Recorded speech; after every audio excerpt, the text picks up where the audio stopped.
মুসা আলাইহিস সালাম এবং তার যুগের যে ফেরাউন, সেই ফেরাউনের দলবলকে আল্লাহ আখিরি জামানার ওই চরিত্রের, ওই শক্তির, ওই আচরণের যারা হবে তাদের জন্য অগ্রজ এবং এক্সাম্পল হিসেবে আল্লাহ তাআলা স্থাপন করেছেন। অর্থাৎ তারা যেইভাবে আকাশের ডাইরেক্ট অ্যাকশনে নিপতিত হয়েছিল, শেষ জামানার যারা ওই ফেরাউনদের অনুসারী হবে, আল্লাহদ্রোহী হবে, আল্লাহর পৃথিবীকে বিনষ্টকারী হবে, আল্লাহর পৃথিবীকে পাপাচার দিয়ে যারা অপবিত্র করবে, কুফর, শিরক, মুনাফিকি, পাপাচার, অজাচার, অবিচার এসব দিয়ে সুন্দর বসুন্ধরাকে, পৃথিবীকে যারা নাপাক করে ফেলবে, বসবাসের অযোগ্য করে ফেলবে, ফাকসারু ফিহাল ফাসাদ, এবং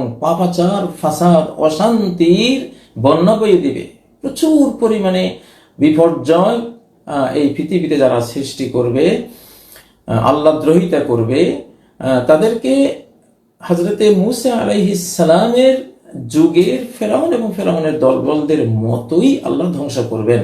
তারা এক্সাম্পল, মানে তারা হলো এদের অগ্রজ এবং এক্সাম্পল, মানে নমুনা। ওদের ধ্বংসের নমুনা দেখে এই যুগের আল্লাহ বিরোধী যারা হবে, আল্লাহর নিয়ম সিস্টেমের বাইরে যারা চলে যাবে, তাদের ধ্বংসের নমুনা আমরা কোরআন থেকে বের করতে পারবো। এবং ওই যুগে মুমিনরা যেভাবে মুক্তি পেয়েছিলেন, এই যুগের মুমিনরাও সেভাবে মুক্তি পাবেন।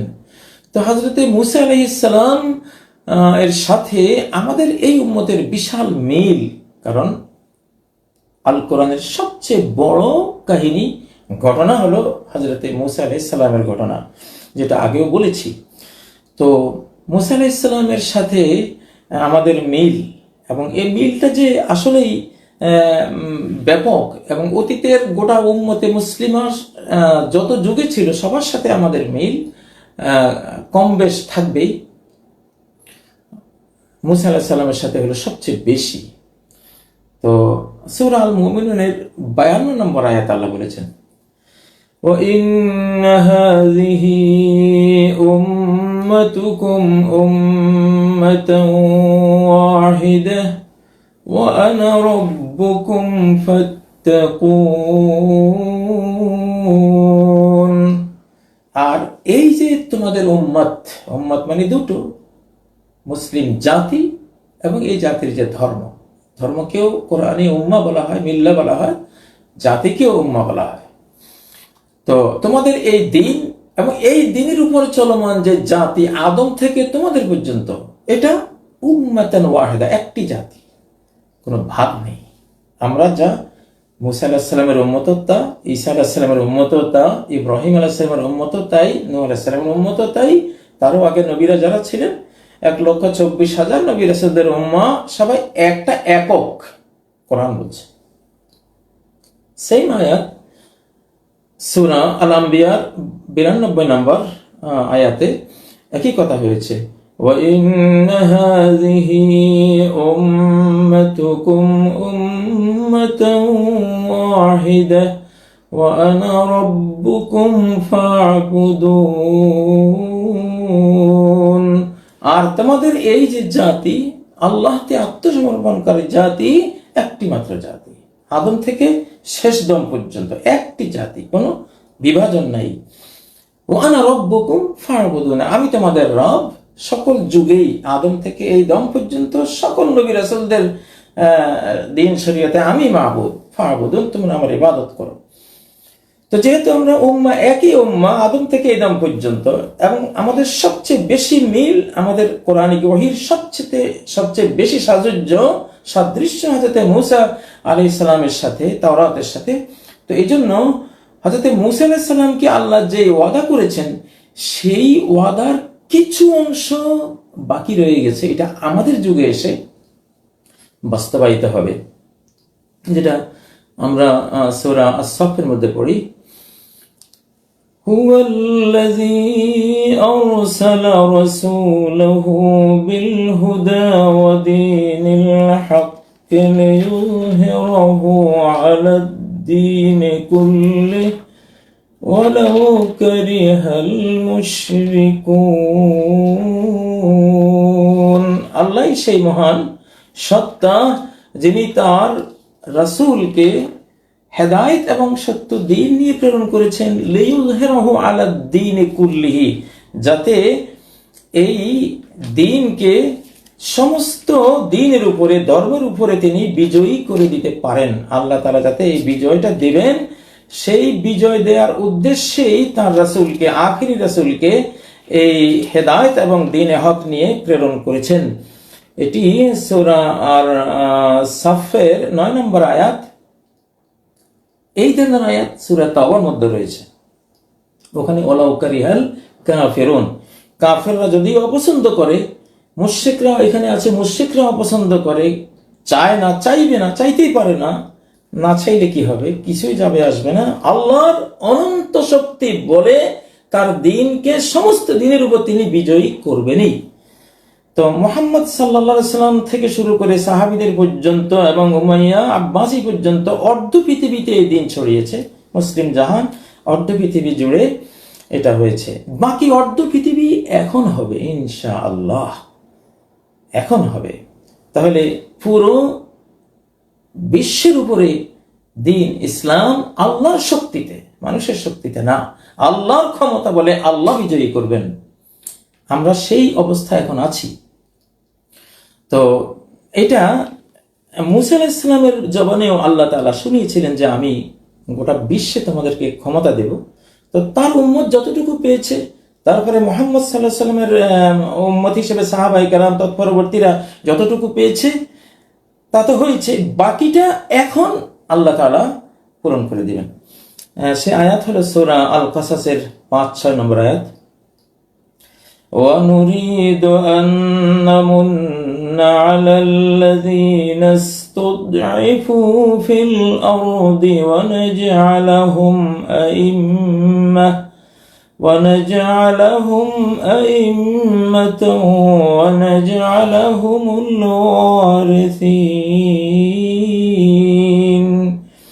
ওয়ানুরিদ, আমার ইরাদা, আমার পরিকল্পনা, আল্লাহ বলছেন আমার পরিকল্পনা হলো মহাপরিকল্পনা, আর নামুন্না, আমি ইহসান করব, দয়া করব, আলাল্লাযিনা ইসতুদঈফু, তাদের উপর যাদেরকে হীনবল করে রাখা হয়েছে, অন্যায়ভাবে যাদেরকে তাদের অধিকার বঞ্চিত করে দুর্বল হীনবল করে রাখা হয়েছে, ফিল আরদে, পৃথিবীতে, গোটা পৃথিবী।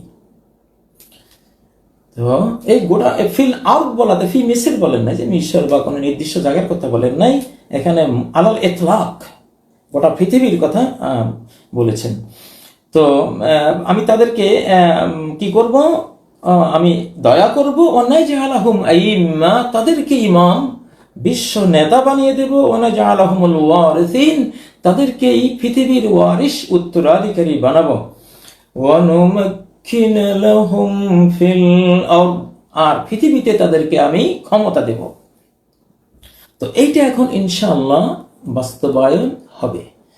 সূরা সফের সে আয়াত, সূরা তাওবার আয়াত এবং সূরা আল কাসাসের এই আয়াত, এখানে যেটা আল্লাহ আমাদেরকে সুসংবাদ দিয়েছেন, এবং সূরা আন-নূরের মধ্যেও এই বিষয়টি এসেছে, লা ইস্তাখলিফান্নাহুম ফিল আরদি, আল্লাহ অবশ্যই গোটা পৃথিবীতে মুমিনদেরকে, এই উম্মতের যারা ঈমানদার, আমলে সালেহকারী, এদেরকে গোটা বিশ্বে তিনি খেলাফা দিবেন। খেলাফা আলা মিনহাজিন নবুওয়া, নবুয়তের স্টাইলের বিশ্ব খেলাফা, নবীদের খলিফা হয়ে রহমত, বরকত, নেয়ামত দিয়ে, ইনসাফ দিয়ে, দয়া মায়া দিয়ে গোটা পৃথিবীকে পরিপূর্ণ করে দেবেন তারা। এটা সূরা আন-নূরের 55 নম্বর আয়াত। তো সেখানেও কিন্তু গোটা পৃথিবীর কথাই এসেছে, এবং হাদিসগুলোতে যেটা এসেছে, ইয়ামলিকুল আরদা সাবআ সিনিন আও সামান, কোন কোন রিওয়ায়াতে 9 বছরের কথা এসেছে, যে তিনি গোটা পৃথিবী শাসন করবেন 7 বছর, কোন কোন বর্ণনায় 8-9, আবার ঈসা আলাইহিস সালাম বাকি আরো 45 বছর, মানে অর্ধ শতাব্দী গোটা বিশ্ব শাসন করা হবে দুর্দণ্ড প্রতাপে। মহাশক্তিধর ইমাম আল মাহদি এবং ঈসা আলাইহিস সালাম, তারা এটা করবেন। আমরা কিন্তু এই সুড়ঙ্গের শেষ প্রান্তের, অন্ধকার সুড়ঙ্গের শেষ প্রান্তে চলে এসেছি, এখন আলো দেখতে পাচ্ছি ইনশাআল্লাহ। তো হযরত মুসা আলাইহিস সালামের যুগে যেভাবে পতন হয়েছিল, এই যুগেও, আমাদের এই যুগে এখন গোটা বিশ্বকে অন্যায়ভাবে যারা ধরে রেখেছে, নিয়ন্ত্রণ করছে, তাদের ব্যাপারে হযরত মুসা আলাইহিস সালামের এই দোয়ার মতো অ্যাকশন আসতেছে। এটা সূরা ইউনূসের ৮৮ নম্বর আয়াত, যে মুসা আলাইহিস সালাম অত্যন্ত জ্ঞান গর্ভ নবী, মহাজ্ঞানী নবী ছিলেন। ৫ জন সর্বশ্রেষ্ঠ নবীদের একজন তিনি ছিলেন। তিনি এমন একটা দোয়া করলেন তৎকালীন যে বিশ্ব শক্তি ফেরাউন এবং তার পরিষদবর্গ, তাদের বিরুদ্ধে কৌশলগত দোয়া। এটা এমন একটা দোয়া, এটা কার্যকর হলে যুদ্ধ বিগ্রহ এমনি শেষ। পেটে ভাত না থাকলে সৈনিকরা কোনোদিন যুদ্ধের ময়দানে যায় না। কি দিয়ে যুদ্ধ করবে? পেটেই খাবার নাই। তো যতক্ষণ পেটে খাবার আছে, অর্থনীতি স্ট্রং আছে, ততক্ষণ যুদ্ধ চলে চলে চলে ৫, ১০, ২০ বছর বা আরো বেশি কম চলতে থাকে। কিন্তু যখন অর্থনৈতিক শক্তি মার খেয়ে যায়, আস্তে আত্মসমর্পণ বা যুদ্ধ বন্ধ, সিজ ফায়ার ছাড়ার উপায় থাকে না। দেখুন এই যুগে এটা ঘটবে। কি ঘটবে দেখুন, মুসা আলাইহিস সালাম যুগ আর আমাদের যুগ যেহেতু একই রকম ওয়াদাগুলো। وقال موسى ربنا إنك آتيت فرعون وملأه زينة وأموالا في الحياة الدنيا। মুসা আলাইহিস সালাম বললেন, হে আমাদের রব, ইন্নাকা আতাইতা, নিশ্চয় আপনি দিয়েছেন, ফেরাউনকে, ওয়া মালাহু, তার পরিষদবর্গকে, জিনাতান, চাকচক্য, শান শওকত, ও আমওয়ালান, বিপুল বিত্ত সম্পদ, ফিল হায়াতিদ দুনিয়া, দুনিয়ার জীবনে, রব্বানা লিয়ুদিল্লু আন সাবিলিক, হে আমাদের রব, এর পরিণতি কি হলো? তারা আপনার পথ থেকে মানুষদেরকে, মানব জাতিকে বিভ্রান্ত, গুমরাহ করে কুফরি শিরকের দিকে নিয়ে গেল।